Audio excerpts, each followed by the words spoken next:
প্রিয় শিক্ষার্থীবৃন্দ, দনিয়া বিশ্ববিদ্যালয় কলেজ কর্তৃক আয়োজিত অনলাইন ক্লাসে তোমাদের স্বাগতম জানাচ্ছি। আমার শুভেচ্ছা নিয়ে আশা করি তোমরা ভালো আছো। আজ আমি তোমাদের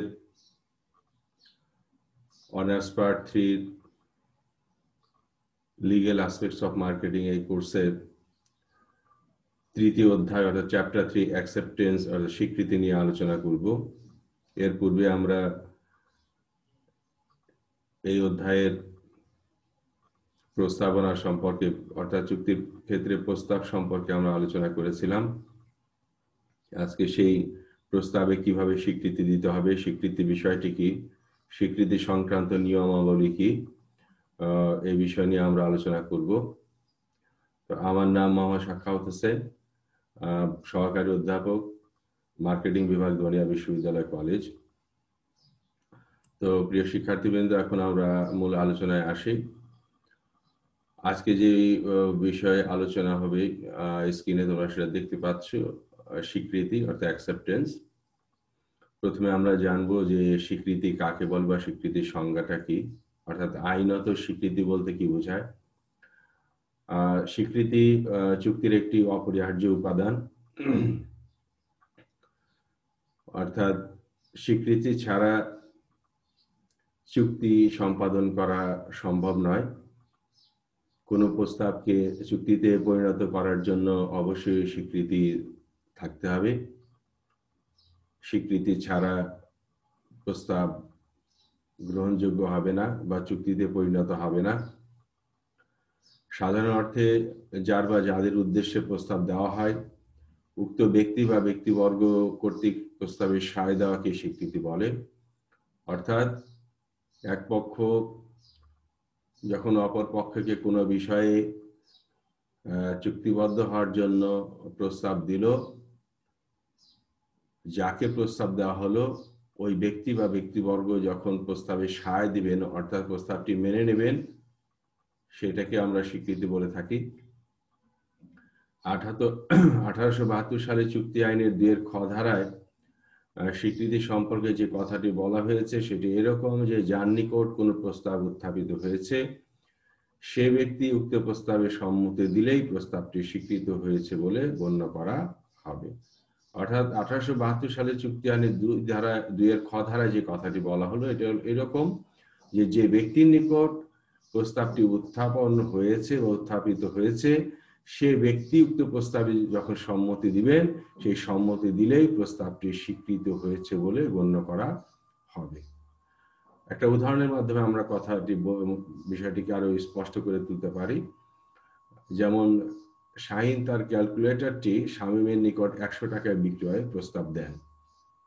শাহিন একজন ব্যক্তি, তার একটি ক্যালকুলেটর আছে, সেই ক্যালকুলেটরটি সে শামীমের নিকট 100 টাকায় বিক্রয়ের প্রস্তাব দিল। শামীম ওই দামি ক্যালকুলেটরটি কিনতে সম্মত হয়। যদি শামীম ওই দামি ক্যালকুলেটরটি কিনতে সম্মত হয় তাহলে এক্ষেত্রে শাহিনের প্রস্তাবের বিপরীতে শামীমের সম্মতি স্বীকৃত হিসাবে পরিগণিত হবে। তো স্বীকৃতি ব্যতীত প্রস্তাব অর্থহীন, অর্থাৎ প্রস্তাব যতক্ষণ পর্যন্ত স্বীকৃত না হচ্ছে সেক্ষেত্রে উভয় পক্ষের কিন্তু কোনো দায় সৃষ্টি হবে না। অর্থাৎ এক পক্ষ প্রস্তাব দিবে, অপর পক্ষ যখন প্রস্তাবের সম্মতি জানাবে সেটাকে আমরা স্বীকৃতি বলবো। এই স্বীকৃতি ছাড়া কিন্তু প্রস্তাব অর্থহীন হবে এবং যতক্ষণ পর্যন্ত স্বীকৃতি দাতা প্রস্তাবে স্বীকৃতি না দিচ্ছেন ততক্ষণ পর্যন্ত কিন্তু কোনো চুক্তিও তৈরি হবে না এবং উভয় পক্ষের মধ্যে কোনো দায়ও সৃষ্টি হবে না। তো এই বিষয় থেকে আমরা বুঝতে পারলাম যে যার উদ্দেশ্যে এই প্রস্তাব দেওয়া হবে শুধুমাত্র ওই ব্যক্তি বা ব্যক্তিবর্গই স্বীকৃতি প্রদান করবেন।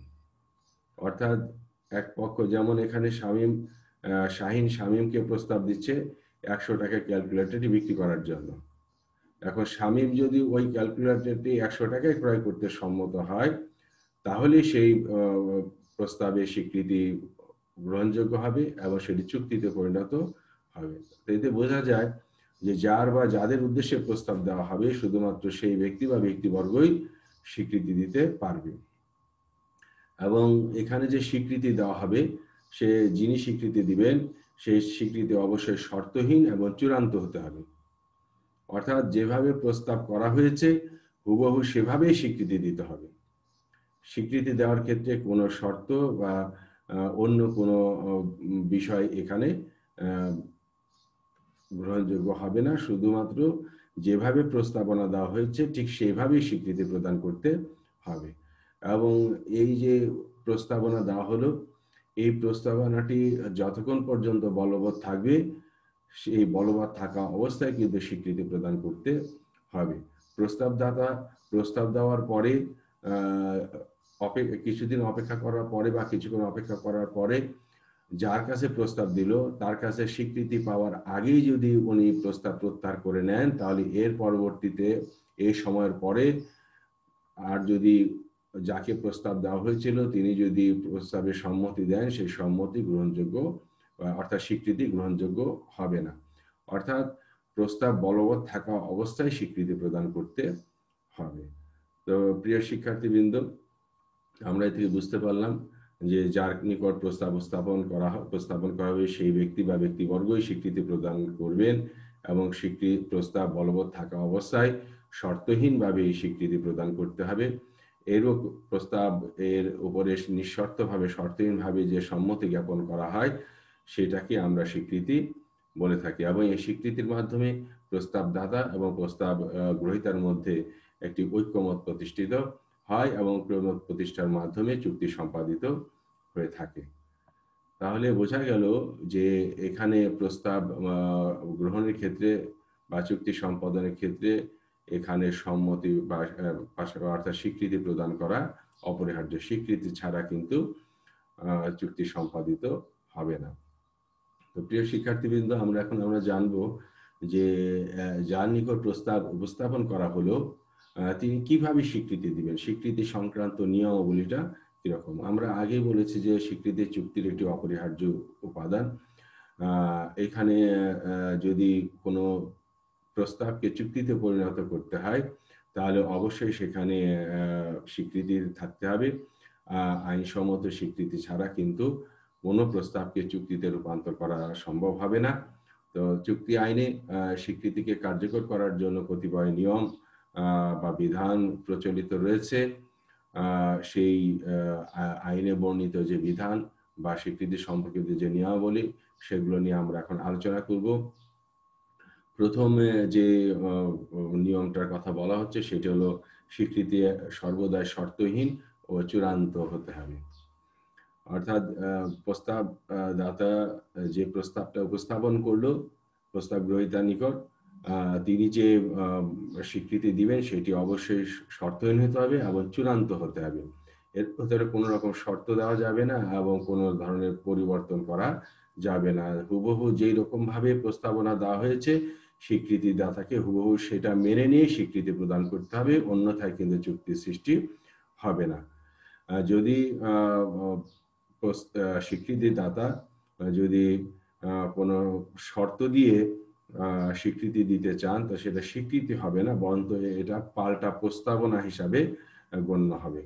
অর্থাৎ যদি প্রস্তাব যার নিকট প্রস্তাব দেওয়া হলো উনি যদি এই প্রস্তাবকে কোনো পরিবর্তন করেন, কোনো শর্ত আরোপ করেন, তাহলে সেটা স্বীকৃতি না হয়ে সেটা প্রস্তাব গ্রহীতাকে কর্তৃক পাল্টা প্রস্তাব দাতার নিকট এটা একটা পাল্টা প্রস্তাব হিসাবে গণ্য হবে, এটা স্বীকৃতি হিসাবে গণ্য হবে না। চুক্তি আইনের 7-1 ধারায় বলা হয়েছে যে স্বীকৃতি সর্বদাই শর্তহীন ও চূড়ান্ত হওয়া আবশ্যক। অর্থাৎ প্রস্তাব দাতা যে প্রস্তাবনাটা দিল প্রস্তাব গ্রহীতাকে অর্থাৎ স্বীকৃতি দাতাকে হুবহু ভাবে সেই সমস্ত কিছু মেনে নিয়েই তাকে স্বীকৃতি প্রদান করতে হবে। তিনি যদি কোনো পরিবর্তন করেন, শর্ত যোগ করেন, তাহলে সেটা স্বীকৃতি হবে না, এটা প্রস্তাব দাতাকে প্রস্তাব গ্রহীতা কর্তৃক একটা পাল্টা প্রস্তাব হিসাবে গৃহীত হবে বা গণ্য হবে। দ্বিতীয়, যেমন একটা আমরা উদাহরণের কথা বলতে পারি যে এস নামে একজন ব্যক্তি তার একটি বাড়ি কে নিকট 1 লক্ষ টাকা বিক্রয়ের প্রস্তাব করলো। কে ওই প্রস্তাব পাওয়ার পরে 80,000 টাকায় ওই বাড়িটি ক্রয়ে সম্মত হলো। এই ক্ষেত্রে এই যে পরিবর্তন করা হলো প্রস্তাবের মধ্যে পরিবর্তন করা হলো যে এস তার বাড়িটি কে এর নিকট 1 লক্ষ টাকায় বিক্রি করতে চেয়েছিল, কিন্তু কে বলল যে আমি বাড়িটি 80,000 টাকায় কিনতে সম্মত আছি।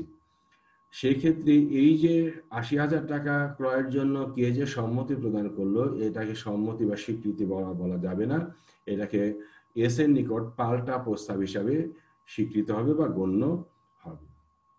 তো এখানে আমাদেরকে যে আমরা যে বিষয়টি স্পষ্ট হলাম যে স্বীকৃতি দাতাকে অবশ্যই প্রস্তাবদাতা যেভাবে প্রস্তাবনা দিয়েছিলেন হুবহু সেটা মেনে নিয়েই তাকে স্বীকৃতি প্রদান করতে হবে। স্বীকৃতি দেওয়ার ক্ষেত্রে কোনো শর্ত যুক্ত করা যাবে না, এবং যে স্বীকৃতি দেওয়া হবে সেটি চূড়ান্ত, পরবর্তীতে এটা কোনো পরিবর্তন করা যাবে না। দ্বিতীয় যে বিষয়টি আসছে সেটা হলো স্বাভাবিক ও যুক্তিসঙ্গত উপায়ে স্বীকৃতি জ্ঞাপন করতে হবে। চুক্তি আইনের 7(2) ধারায় বলা হয়েছে যে প্রস্তাবের স্বীকৃতি দানের কোনো বিশেষ উপায়ের কথা বলা না থাকলে স্বাভাবিক ও যুক্তিসঙ্গত উপায়ে স্বীকৃতি জ্ঞাপন করতে হবে। অর্থাৎ 7(2) ধারায় 1872 সাল চুক্তি আইনের 7(2) ধারায় যে কথাটি বলা হচ্ছে সেটা হলো যে প্রস্তাবদাতা যে প্রস্তাব গ্রহীতার নিকট উপস্থাপন করলেন, তিনি এই প্রস্তাবের স্বীকৃতি দেওয়ার ক্ষেত্রে যদি কোনো উপায়ের কথা, বিশেষ কোনো উপায়ের কথা তিনি না বলে দেন, সেক্ষেত্রে এই স্বীকৃতি দানের জন্য যে স্বাভাবিক এবং যুক্তিসঙ্গত যে উপায় আছে সেভাবেই স্বীকৃতিদাতাকে স্বীকৃতি দিতে হবে। এখানে স্বাভাবিক এবং যুক্তিসঙ্গত উপায় বলতে যে উপায়ের কথা বলা হয়েছে সেটা হলো যে ব্যক্ত উপায়, আর এটা হলো অব্যক্ত উপায়।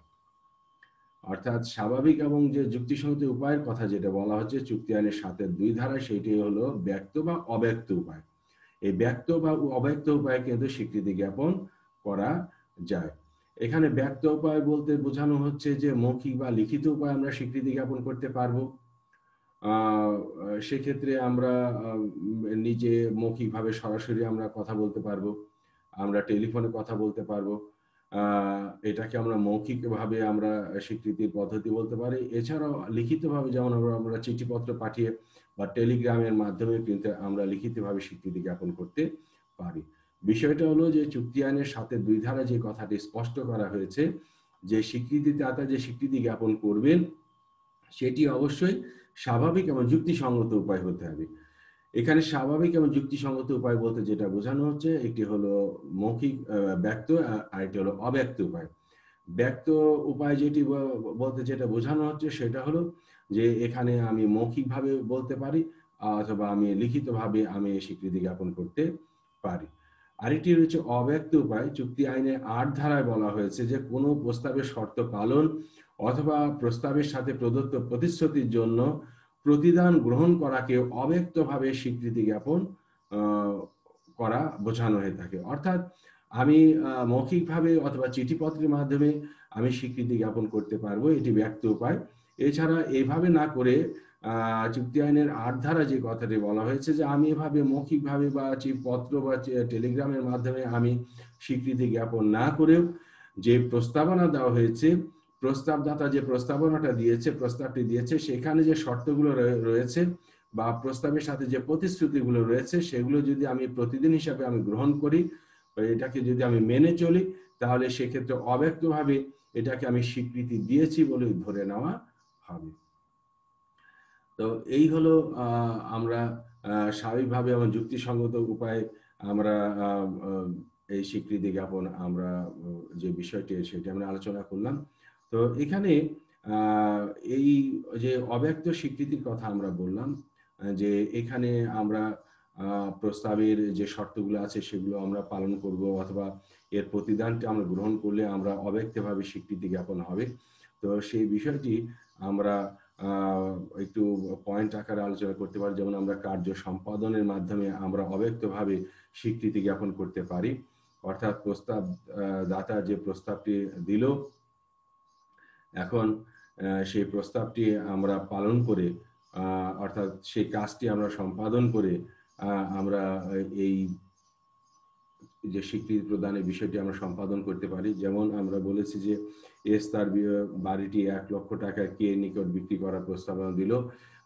এক্ষেত্রে এই কে উনি ওই 1 লক্ষ টাকায় বিক্রয়ের প্রস্তাব মেনে নিলেন এবং উনি টাকা প্রদান করার জন্য তার সাথে সরাসরি যোগাযোগ করলেন এবং প্রয়োজনীয় ব্যবস্থা গ্রহণ করলেন। এভাবে আমরা কার্য সম্পাদনের মাধ্যমে আমরা এই চুক্তিকে আমরা স্বীকৃতি দিতে পারি। এছাড়াও আমরা এরকম যে প্রতিদান গ্রহণের মাধ্যমে অর্থাৎ যে প্রস্তাবনা দেওয়া হয়েছিল সেই যে প্রস্তাবনা অর্থাৎ যেমন একটা আমরা উদাহরণের ক্ষেত্রে বলতে পারি যে 2000 টাকার বিনিময়ে তার সাইকেলটি ক্ষয় নিকট বিক্রয়ের প্রস্তাব দিলেন এবং এই প্রস্তাবনা পাওয়ার সাথে সাথে উনি মৌখিক বা লিখিতভাবে স্বীকৃতি না দিয়ে উনি 2000 টাকা দিয়ে দিলেন সাথে সাথে এবং এই তার যে 2000 টাকা এই টাকাটি উনি যে সাইকেলটি বিক্রয়ের প্রস্তাব দিয়েছিলেন উনি ককে দিলেন, সেই টাকাটি গ্রহণ করলো। এভাবেও প্রতিদান গ্রহণের মাধ্যমে স্বীকৃতি জ্ঞাপন করা যায়। এছাড়াও যদি প্রস্তাবদাতা প্রস্তাবনার মধ্যে কোনো শর্ত যুক্ত করে থাকে এবং সেই শর্ত যদি প্রস্তাব গ্রহীতা স্বীকৃতি মৌখিক বা লিখিতভাবে না জানিয়ে যদি উনি সেই শর্তগুলো পালন করেন তাহলে সেক্ষেত্রে স্বীকৃতি জ্ঞাপন হয়েছে বলে এখানে ধরে নেওয়া হবে। এছাড়াও সুবিধা ভোগের মাধ্যমে যেমন যে একজন ব্যক্তি তিনি যে প্রস্তাব গ্রহীতাকে দিলেন সেই প্রস্তাবে তিনি মৌখিক বা লিখিত কোনো সুবিধা অর্থাৎ কোনো স্বীকৃতি না দিয়ে উনি যদি প্রস্তাবদাতাকে উনি তার প্রস্তাবনার যে শর্তগুলো রয়েছে সেগুলো মেনে নিয়ে তিনি যদি সেভাবে কার্যটা পরিচালনা করতে থাকেন তাহলে সেক্ষেত্রে তিনি ওই সুবিধা ভোগের দ্বারা উনি স্বীকৃতি প্রদান করেছেন বলে ধরে নেওয়া হবে। যেমন এস কোম্পানি তার উৎপাদিত একটি ইলেকট্রনিক্স পণ্য এইচ নামে একজন ব্যক্তির কাছে বিক্রি করলেন এবং ওখানে উনি বলে দিলেন যে উনি এইটি ব্যবহার করে 1 মাসের ভেতরে যদি তার এই পণ্য সম্পর্কে কোনো সমস্যা তার কাছে মনে হয় তাহলে তিনি পণ্যটি ফেরত দিতে পারবেন, আর যদি কোনো সমস্যা না হয় তাহলে উনি এটা ব্যবহার চালিয়ে যেতে পারবেন, তবে 1 মাসের ভেতরে উনি এটাকে ফেরত দিতে পারবেন। এখন এখানে ওই ব্যক্তি ওই পণ্যটি ব্যবহার করার পরে উনি ওই 1 মাসের ভেতরে 20 দিন যাওয়ার পরেই উনি ট্রাক্টরটি ফেরত দিতে চাইলেন। সেক্ষেত্রে তিনি এটি ফেরত দিতে পারবেন। আর যদি উনি ফেরত না দেন আর উনি যদি ওটা ব্যবহার করতে থাকেন তাহলে বুঝতে হবে যে এই পণ্যটি ব্যবহার করার মাধ্যমে উনি যে সুবিধাটি গ্রহণ করলেন এই সুবিধা ভোগের দ্বারা প্রস্তাব গ্রহীতা প্রস্তাবদাতার যে প্রস্তাব সেটাতে তিনি স্বীকৃতি প্রদান করেছেন। এভাবে ব্যক্ত এবং অব্যক্তভাবে স্বীকৃতি প্রদান করার সুযোগ রয়েছে এবং 1872 সালে চুক্তি আইনে এই কথাগুলো বলা হয়েছে। এবারে তৃতীয় যে বিষয়টি আসছে সেটি হলো প্রস্তাবদাতার নির্দেশিত উপায়ে স্বীকৃতি জানাতে হবে। চুক্তি অর্থাৎ প্রস্তাবদাতা যদি তিনি যে প্রস্তাব গ্রহীতার নিকট যে প্রস্তাবটি উপস্থাপন করলেন তিনি সেক্ষেত্রে যদি কোনো বিশেষ উপায়ের কথা বলে থাকেন যে এভাবে তাকে স্বীকৃতি দিতে হবে এটি যদি বলা থাকে তাহলে প্রস্তাব গ্রহীতাকে সেই মাধ্যমে স্বীকৃতি প্রদান করতে হবে, অন্যভাবে স্বীকৃতি প্রদান করলে সেই স্বীকৃতি গ্রহণযোগ্য হবে না এবং সেইটি আইন দ্বারা বলবৎযোগ্য হবে না। অর্থাৎ এখানে চুক্তি আইনের সাথে 2 ধারায় বলা হয়েছে যে প্রস্তাবদাতা যদি প্রস্তাবে স্বীকৃতি দানে কোনো বিশেষ উপায় বা পন্থা বলে দিয়ে থাকে নির্দেশ করে দিয়ে থাকে তবে প্রস্তাব গ্রহীতাকে সেভাবেই স্বীকৃতি জানাতে হবে। এবং যদি যেমন এরকম প্রস্তাবে যদি এরকম কোন নির্দেশনা থাকে যে প্রস্তাবটি পাওয়ার পরে তার যে অর্থাৎ টেলিগ্রামের মাধ্যমে তাকে স্বীকৃতি জানাতে হবে, সেক্ষেত্রে স্বীকৃতিদাতাকে অবশ্যই সেই টেলিগ্রামের মাধ্যমে স্বীকৃতি জানাতে হবে, অন্য কোনো উপায়ে স্বীকৃতি জানালে সেটা আইনগতভাবে গ্রাহ্য হবে না। এরপরে 4 নম্বর যেটা রয়েছে যে প্রস্তাব বলবৎ থাকাকালে স্বীকৃতি জানাতে হবে।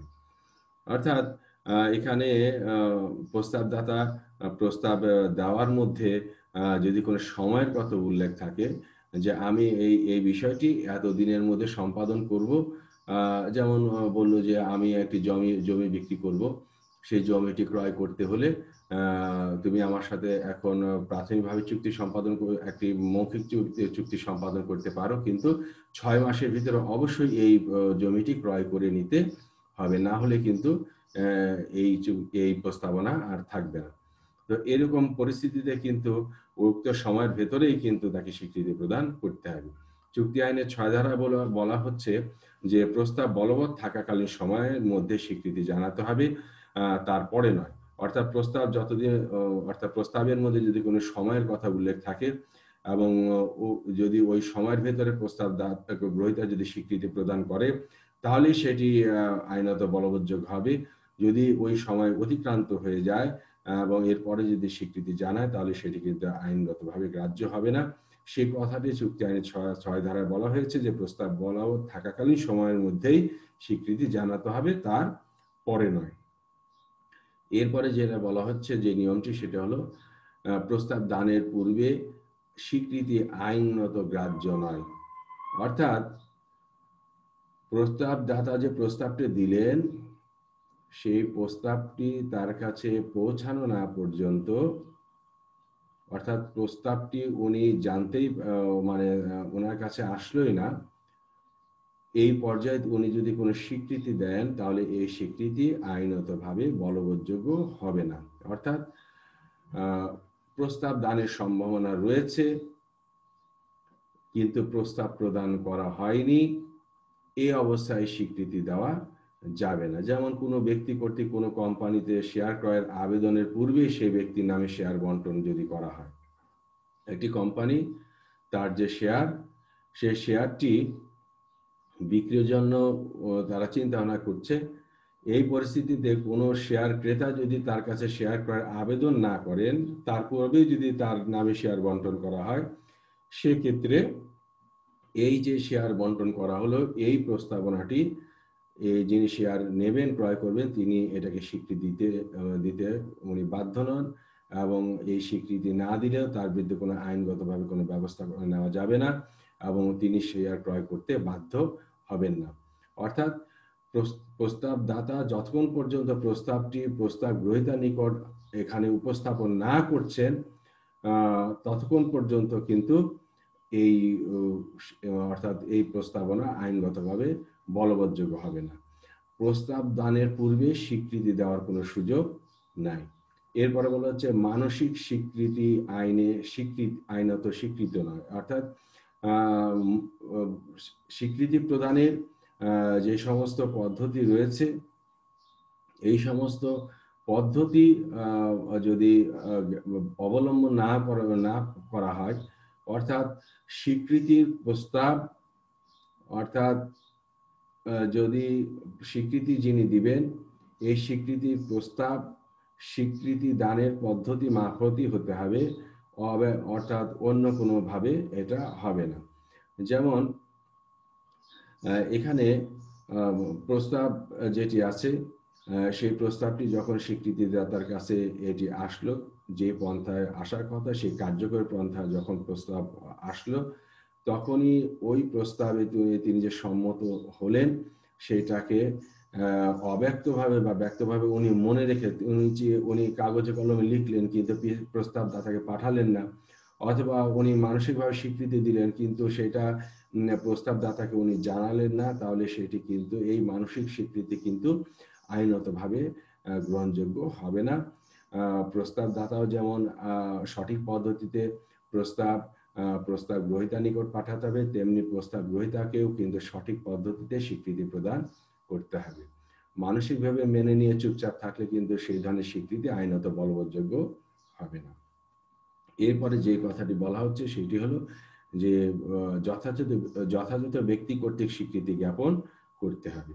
অর্থাৎ যার নিকট প্রস্তাব করা হয়েছে, শুধুমাত্র তিনি বা যদি কোনো ব্যক্তিবর্গের নিকট এক বা একাধিক ব্যক্তিবর্গের নিকট যদি প্রস্তাবনা দেওয়া হয়, সেই ব্যক্তিবর্গ দ্বারাই শুধুমাত্র স্বীকৃতি হতে হবে, অন্য কোনো ব্যক্তি দ্বারা এখানে স্বীকৃতি প্রদান আইনত গ্রহণযোগ্য হবে না। অর্থাৎ যেই ব্যক্তির নিকট প্রস্তাব উপস্থাপন করা হয়েছে বা যে ব্যক্তিবর্গের নিকট প্রস্তাব উপস্থাপন করা হয়েছে সেই ব্যক্তি এবং ব্যক্তিবর্গই স্বীকৃতি প্রদান করবেন, অন্য কোনো ব্যক্তি স্বীকৃতি প্রদান করতে পারবেন না। অন্য কোনো ব্যক্তি দ্বারা যদি স্বীকৃতি প্রদান করা হয় সেটি আইনত গ্রাহ্য হবে না।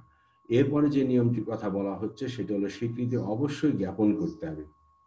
অর্থাৎ যার নিকট প্রস্তাব পাঠানো হলো, প্রস্তাব দাতা যে প্রস্তাবটি পাঠালেন সেই প্রস্তাব গ্রহীতা অবশ্যই তিনি যে প্রস্তাবটি গ্রহণ করলেন অর্থাৎ স্বীকৃতি দিলেন সেটি যেভাবে হোক, মৌখিকভাবে হোক, লিখিতভাবে হোক, অথবা প্রস্তাব দাতা যদি কোনো শর্ত উল্লেখ করে দেয় স্বীকৃতি জানানোর ক্ষেত্রে, পদ্ধতির ক্ষেত্রে, সেক্ষেত্রে অবশ্যই প্রস্তাব গ্রহীতা অর্থাৎ যিনি স্বীকৃতি জ্ঞাপন করবেন তাকে অবশ্যই এই স্বীকৃতিটি প্রস্তাব দাতাকে জানাতে হবে। সেটি লিখিত আকারে হতে পারে, মৌখিক আকারে হতে পারে, যেভাবে বা প্রস্তাব দাতা কর্তৃক নির্দেশিত উপায় হতে পারে, যেভাবে হোক অবশ্যই স্বীকৃতি প্রস্তাব দাতাকে জানাতে হবে।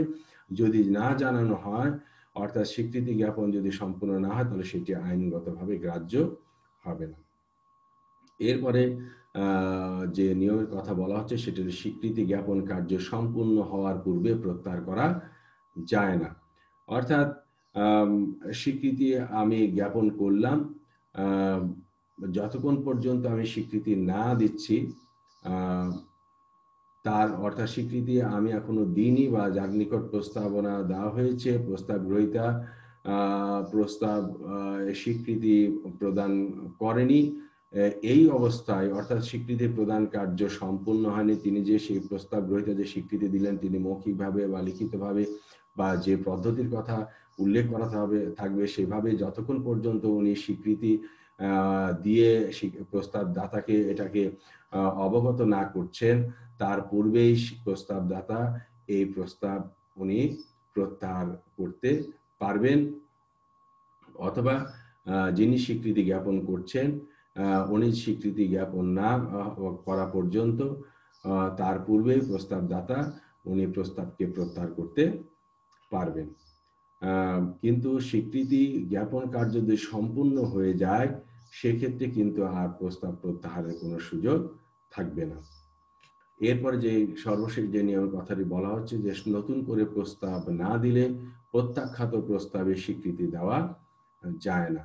অর্থাৎ প্রস্তাবদাতা যেই প্রস্তাব দিয়েছিলেন সেটি যদি উনি ফিরিয়ে নেন অথবা নির্ধারিত সময়ের মধ্যে যদি প্রস্তাবে স্বীকৃতি দেওয়া না হয়ে থাকে, যদি প্রস্তাব গ্রহীতা যদি নির্ধারিত সময়ের ভিতরে নির্ধারিত শর্তে যদি উনি স্বীকৃতি প্রদান না করেন, সেই সময়টি যদি অতিক্রান্ত হয়ে যায় তাহলে পরবর্তীতে তিনি কিন্তু ওই প্রস্তাবে আর স্বীকৃতি উনি দিতে পারবেন না। অর্থাৎ এখানে প্রস্তাবটা প্রত্যাখ্যাত হয়েছে বলে ধরে নেওয়া হবে এবং প্রত্যাখ্যাত প্রস্তাবে স্বীকৃতি দেওয়ার কোনো নিয়ম নেই। সেক্ষেত্রে যিনি প্রস্তাবনা দিয়েছিলেন তিনি যদি নতুনভাবে প্রস্তাব দেন তাহলে শুধুমাত্র স্বীকৃতি দাতা অর্থাৎ প্রস্তাব গ্রহীতা সেই প্রস্তাবে স্বীকৃতি প্রদান করতে পারবেন, নতুবা তিনি প্রত্যাখ্যাত প্রস্তাবে স্বীকৃতি প্রদান করতে পারবেন না।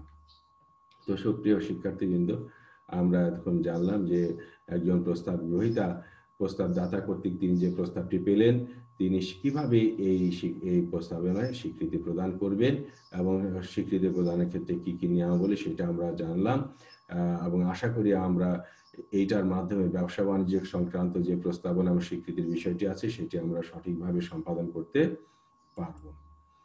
তো প্রিয় শিক্ষার্থীবৃন্দ, এখন আমরা যে বিষয়টি জানবো যে কে প্রস্তাবে স্বীকৃতি দিতে পারে। আমরা মোটামুটি ভাবে এই আলোচনায় আমরা যে নিয়মাবলী সেখান থেকে আমরা মোটামুটিভাবে বুঝতে পেরেছি যে আসলে প্রস্তাবনা ক্ষেত্রে কে স্বীকৃতি দিতে পারে। আমরা জানি যে 1872 সালে যে চুক্তি আইন আছে সেই চুক্তি আইনে এখানে প্রস্তাবে স্বীকৃতি দেওয়ার ক্ষেত্রে যে কথাটি বলা হয়েছে যে যদি কোনো প্রস্তাবে যদি কোনো নির্দিষ্ট ব্যক্তির কথা উল্লেখ থাকে অর্থাৎ যার নিকট প্রস্তাবনাটা উপস্থাপন করা হলো বা কোনো নির্দিষ্ট শ্রেণীর ব্যক্তির নিকট যদি কোনো প্রস্তাবনা করা হয় সেক্ষেত্রে যাদের নিকট প্রস্তাবনা করা হলো শুধুমাত্র সে বা তারাই কিন্তু এই প্রস্তাবনায় স্বীকৃতি দিতে পারবেন। যেমন আমরা কি একটা উদাহরণের ক্ষেত্রে আমরা বলতে পারি যে মনে করো যে অনার্স থার্ড ইয়ারের ছাত্রদের কাছে একটি পাবলিকেশন তাদের এই লিগ্যাল অ্যাসপেক্টস অফ মার্কেটিং এর কোর্সে একটা বই তারা তৈরি করলেন, এবং এই বইটি তারা এই অনার্স জাতীয় বিশ্ববিদ্যালয়ের অধীনে যারা অনার্স পার্ট 3-তে যারা পড়াশোনা করেন তাদের কাছে এই বইটি বিক্রি করার জন্য প্রস্তাবনা রাখলেন, যে এই লিগ্যাল অ্যাসপেক্টস অফ মার্কেটিং এই বইটি অনার্স পার্ট 3 মার্কেটিং বিভাগের ছাত্রদের জন্য 200 টাকায় বিক্রি হবে। ওনারা এইভাবে প্রস্তাবনা দিতে পারে। সেক্ষেত্রে শুধুমাত্র অনার্স পার্ট 3 যারা ছাত্র রয়েছে জাতীয় বিশ্ববিদ্যালয়ে যারা মার্কেটিং এ পড়াশোনা করে এই ছাত্ররাই এই বইটি কেনার জন্য তারা প্রস্তাবনা পেলেন এবং তারা এটা স্বীকৃতি দিবেন, অর্থাৎ ওনারা এই 200 টাকায় বইটি কিনে ওনারা ওই প্রস্তাবে তারা স্বীকৃতি দিবেন। অথবা তার বাড়িটি ক্ষয়ের নিকট 10 লক্ষ টাকা বিক্রয় প্রস্তাব দিল, এক্ষেত্রে ওই ক্ষয় শুধুমাত্র ওই প্রস্তাবে স্বীকৃতি দিতে পারবেন, অন্য কেউ স্বীকৃতি দিতে পারবেন না। অর্থাৎ বোঝা গেল যে এভাবে কোনো ব্যক্তি বা ব্যক্তিবর্গ যাদের নিকট প্রস্তাবনা করা হবে তারাই প্রস্তাবে স্বীকৃতি দিতে পারবেন। অথবা এরকম হতে পারে যেমন একজন ব্যক্তি তার মোবাইলটি হারিয়ে গেল, সে বলল যে ব্যক্তিবর্গ অর্থাৎ সর্বসাধারণের কাছে উনি প্রস্তাবনা দিলেন যে ফোনটি খুঁজে দিতে পারবে তাকে 200 টাকা পুরস্কার দেওয়া হবে।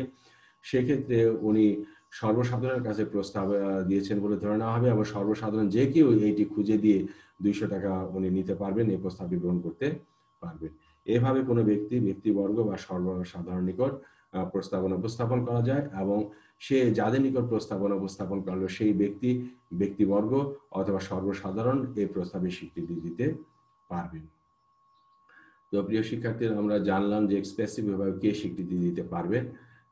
এখন আমরা যে বিষয়টি আমরা জানবো, যে আর একটু বিস্তারিত জানবো যে স্বীকৃতি কিভাবে জ্ঞাপন করা যায়। যিনি স্বীকৃতি জ্ঞাপন করবেন, আমরা নিয়ম জেনেছি যে মৌখিকভাবে স্বীকৃতি দেওয়া যায়, লিখিতভাবে স্বীকৃতি দেওয়া যায়, সেটি আমরা সাধারণভাবে আলোচনা করেছি। সেটি আমরা আরেকটু বিস্তারিত আলোচনা করব যে স্বীকৃতি কিভাবে জ্ঞাপন করা যায়, যার নিকট প্রস্তাবনা উপস্থাপন করা হলো সেই ব্যক্তি কিভাবে স্বীকৃতি জ্ঞাপন করবেন।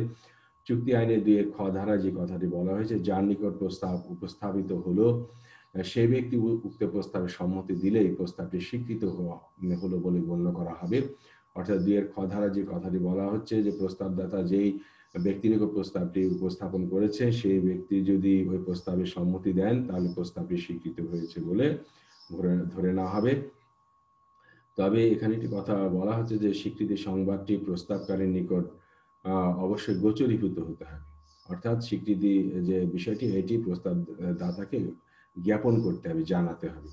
এরপরে যে কথা বলেছে চুক্তি আইনের 4 ধারায় বলা হচ্ছে যে স্বীকৃতি সংবাদ যখন স্বীকৃতিকারী হাতছাড়া হয়, অর্থাৎ যিনি স্বীকৃতি দিচ্ছেন তিনি এই স্বীকৃতি সংবাদটি যখন তার হাত থেকে উনি ছেড়ে দিবেন এবং যখন এটা প্রস্তাবকারী নিকট পৌঁছাবে তখন সেই স্বীকৃতিটি জ্ঞাপন কাজ সম্পূর্ণ হবে। অর্থাৎ প্রস্তাব লিখে নিজের কাছে রেখে দেওয়া বা মানসিকভাবে সম্মত হলেন, উনি নিজে বুঝে থাকলেন, উনি প্রস্তাব ওই স্বীকৃতিটি ছাড়লেন না বা পাঠালেন না এবং প্রস্তাবকারী নিকট পৌঁছালো না, তাহলে সেক্ষেত্রে কিন্তু সে স্বীকৃতি জ্ঞাপন কার্য সম্পূর্ণ হবে না। স্বীকৃতি দানের ক্ষেত্রে প্রস্তাব গ্রহীতা যে স্বীকৃতি দিচ্ছেন সেই স্বীকৃতিটি লিখিতভাবে হলে সেটি পাঠাতে হবে, অথবা টেলিফোন বা তার যোগে এটা বা মৌখিকভাবে তাকে এটা তার নিকট এই প্রস্তাবের স্বীকৃতি তার কাছে পৌঁছাবে। প্রস্তাব পৌঁছানো ছাড়া কিন্তু স্বীকৃতি জ্ঞাপন কার্য সম্পূর্ণ হবে না। এরপরে 7-2 ধারা যে কথাটি বলা হচ্ছে সেটা হলো প্রস্তাবের স্বীকৃতি দানের যদি কোনো বিশেষ উপায়ের কথা বলা থাকে তাহলে তো সেই উপায়ে প্রস্তাবনা প্রদান করতে হবে। যদি কোনো বিশেষ উপায়ের কথা বলা না থাকে তাহলে সেক্ষেত্রে কিন্তু যুক্তিসঙ্গত এবং স্বাভাবিক যে উপায়ে স্বীকৃতি দিয়ে জ্ঞাপন করা সেভাবেই স্বীকৃতি জ্ঞাপন করতে হবে। এখানে আমরা পূর্বেই বলেছি স্বাভাবিক এবং যুক্তিসঙ্গত উপায় বলতে যেটি বোঝানো হয় একটি হলো ব্যক্ত উপায়, অপরটি হলো অব্যক্ত উপায়। ব্যক্ত উপায় কিভাবে? যেমন আমরা মৌখিকভাবে তাকে সরাসরি গিয়ে আমরা মৌখিকভাবে জানাতে পারি, অর্থাৎ তার সাথে আলোচনা করতে পারি, টেলিফোনের মাধ্যমে কথা বলে সাক্ষাৎকারের মাধ্যমে আমরা তার প্রস্তাবের স্বীকৃতি আমরা দিতে পারি। আরেকটি রয়েছে অব্যক্তভাবে। সেটি কিরকম? যে প্রস্তাবদাতা যে প্রস্তাবনাটা দিলেন সেই প্রস্তাবে যে কাজের কথা বলা হয়েছে সেই কাজটি যদি আমরা সম্পাদন করি, অর্থাৎ তিনি যে প্রস্তাবনাটা দিয়েছেন সেটা সেই মাফিক যদি আমরা কাজ করি তাহলে আমরা ধরে নিতে পারি যে উনি স্বীকৃতি প্রদান করেছেন। এরপরে যে কথাটি বলা হচ্ছে যে প্রতিদান গ্রহণের দ্বারা, অর্থাৎ প্রস্তাবনার মধ্যে অর্থাৎ যে শর্তের কথা বলা হয়েছিল, অর্থাৎ যেমন খয়ের কাছে 1 লক্ষ টাকায় বাড়িটি বিক্রি করবে। এখন যদি 1 লক্ষ টাকা কে দিয়ে দেয় এবং যদি সেই 1 লক্ষ টাকা গ্রহণ করে নেয়, তাহলে ধরা হবে যে খ কর্তৃক খকে যে প্রস্তাবনা দেওয়া হয়েছিল, খ সেই প্রস্তাবনা অনুযায়ী 1 লক্ষ টাকা কে দিয়েছে এবং সেটা গ্রহণ করেছে, সেক্ষেত্রে স্বীকৃতি প্রদান করা হয়েছে বলে ধরে নেওয়া হবে। এছাড়াও যদি শর্ত উল্লেখ থাকে, সেক্ষেত্রে প্রস্তাব গ্রহীতা যদি শর্ত পালন করেন, অথবা প্রস্তাব দাতার প্রস্তাবের মধ্যে যদি কোনো সুবিধার কথা উল্লেখ থাকে, সেক্ষেত্রে তিনি প্রস্তাব গ্রহীতা যদি সেই সুবিধা ভোগ করা শুরু করেন, তাহলে ধরে নেওয়া হবে যে এই ব্যক্তি এই শর্ত, অর্থাৎ তিনি যে প্রস্তাবনা দিয়েছেন, সেই প্রস্তাব গ্রহীতা সেই প্রস্তাবে স্বীকৃতি প্রদান করেছেন।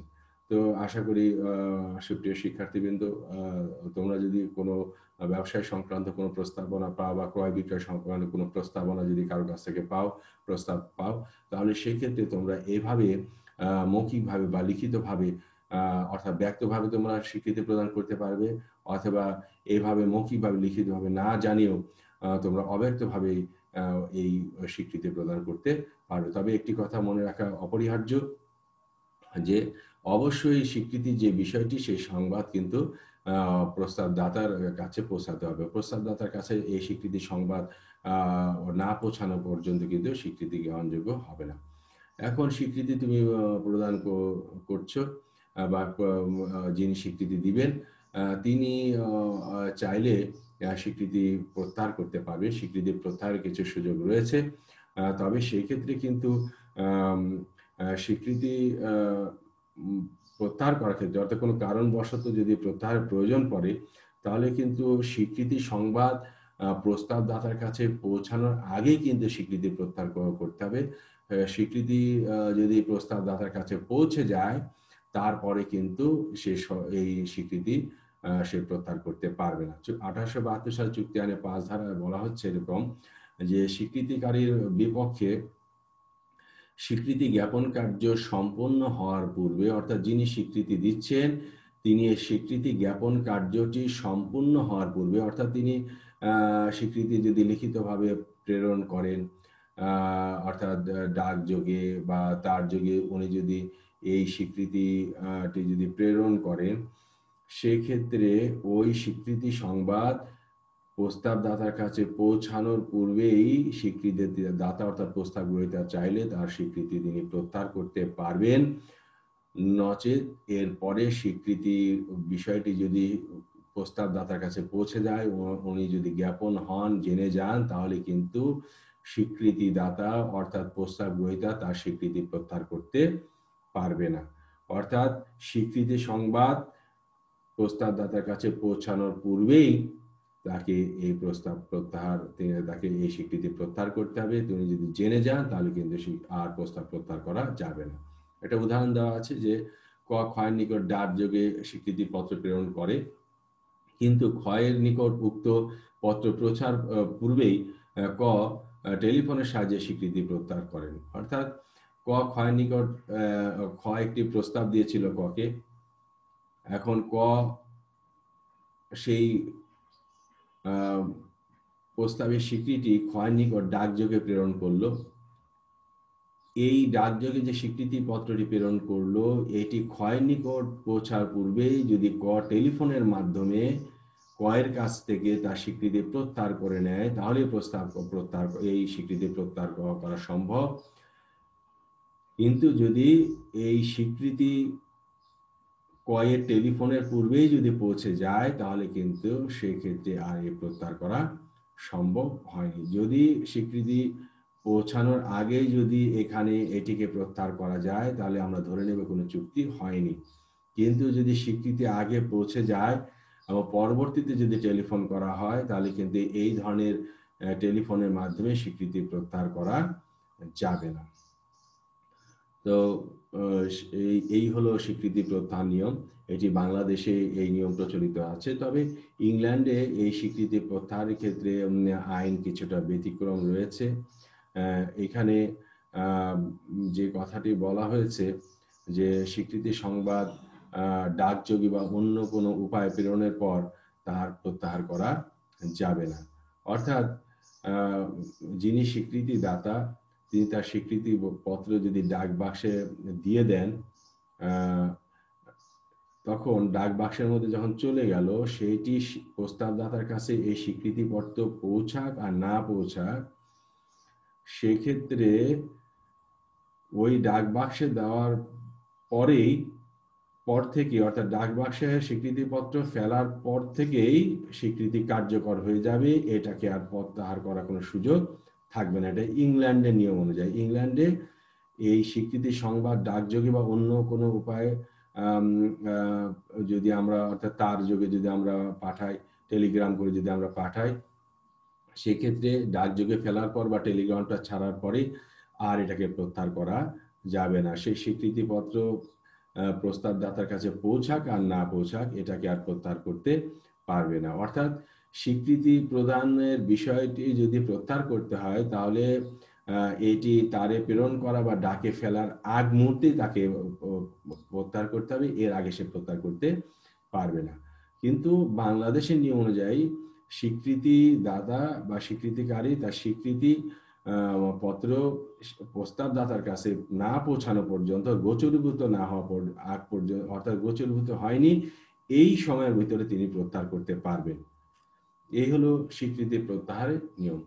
তো সুপ্রিয় শিক্ষার্থীবৃন্দ, আমরা আজকে স্বীকৃতি কি, স্বীকৃতি সংক্রান্ত নিয়ম কি, কিভাবে স্বীকৃতি দেওয়া যায় এবং পাশাপাশি স্বীকৃতি কিভাবে প্রত্যাহার করা যায়, এটি আমরা জানলাম।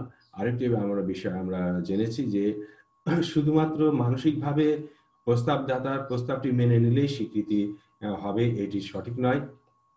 স্বীকৃতি অবশ্যই যিনি স্বীকৃতি দিচ্ছেন, এটি চুক্তি আইনের 7(2) ধারায় যে কথাটি বলা হয়েছে যে স্বীকৃতি অবশ্যই মৌখিক বা লিখিত উপায়ে তার প্রস্তাবদাতাকে জানাতে হবে, তাকে তার গোচরীভূত করতে হবে। গোচরীভূত না করা পর্যন্ত কিন্তু স্বীকৃতি আইনগতভাবে বলবৎযোগ্য হবে না এবং কোনোভাবে চুক্তি সম্পাদন হবে না। মানসিকভাবে আমি তার প্রস্তাবনাটা মেনে নিলাম অথবা স্বীকৃতিপত্র লিখে আমি ডয়ারে রেখে দিলাম, তাকে জানালাম না, তাহলে কিন্তু সেই প্রস্তাবনা আমি স্বীকৃতি দিয়েছি এটা ধরে নেওয়া যাবে না। স্বীকৃতি অবশ্যই প্রস্তাবদাতাকে জ্ঞাপন করতে হবে, তাকে জানাতে হবে, সেটি স্বীকৃত হবে এবং আইন দ্বারা বলবৎযোগ্য হবে এবং চুক্তিতে রূপান্তরিত হবে। এবং পরবর্তীতে স্বীকৃতিদাতা যদি কোনো শর্ত ভঙ্গ করেন, সেক্ষেত্রে প্রস্তাবদাতা তার বিরুদ্ধে আইনগতভাবে উনি ব্যবস্থা নিতে পারবেন। অথবা স্বীকৃতি বিষয়টি প্রস্তাব গ্রহীতা যখন প্রস্তাবদাতাকে গোচরীভূত করবেন, তাকে জানিয়ে দিবেন।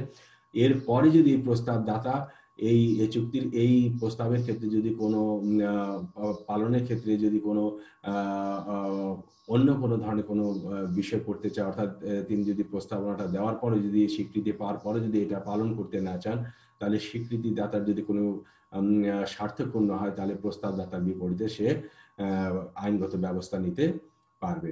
তাহলে আমরা বুঝতে পারলাম যে স্বীকৃতি অবশ্যই জ্ঞাপন করতে হবে, প্রস্তাবদাতার গোচরীভূত করতে হবে। মানসিকভাবে এটা মেনে নিলে স্বীকৃতি এটা বলে গ্রাহ্য হবে না, আইনগতভাবে বলবৎযোগ্য হবে না। তো সুপ্রিয় শিক্ষার্থীবৃন্দ, আজকে এই স্বীকৃতি সংক্রান্ত যে বিষয়ে আলোচনা হলো সেটা আশা করি তোমরা বুঝতে পেরেছো। এই বিষয়টি পড়ার জন্য জাতীয় বিশ্ববিদ্যালয় কর্তৃক যে নির্দেশিত রেকমেন্ডেড যে বুক রয়েছে, কমার্শিয়াল ল, একে সেন এবং জে কে মিত্রা এবং MC Shukla, manual of mercantile law এবং অন্যান্য যে সমস্ত রিলেভেন্ট যে সমস্ত ম্যানুয়াল বা পত্রিকা রয়েছে আইন সংক্রান্ত বিষয়, সেগুলো তোমরা অনুসরণ করে এই স্বীকৃতি সংক্রান্ত বিষয়ে তোমরা পড়াশোনা করবে। আশা করি তোমরা বুঝতে পারবে। তো পরবর্তী ক্লাসে অংশগ্রহণের জন্য তোমাদের আহ্বান জানিয়ে আজকে ক্লাস এখানে শেষ করছি। দেশে এখনো করোনা মহামারী পরিস্থিতি বিরাজ করছে। আশা করি তোমরা বাসায় থাকবে এবং নিরাপদ থাকবে। এবং সবশেষে আবার তোমাদের ধন্যবাদ জানিয়ে আজকে ক্লাস শেষ করছি। ধন্যবাদ।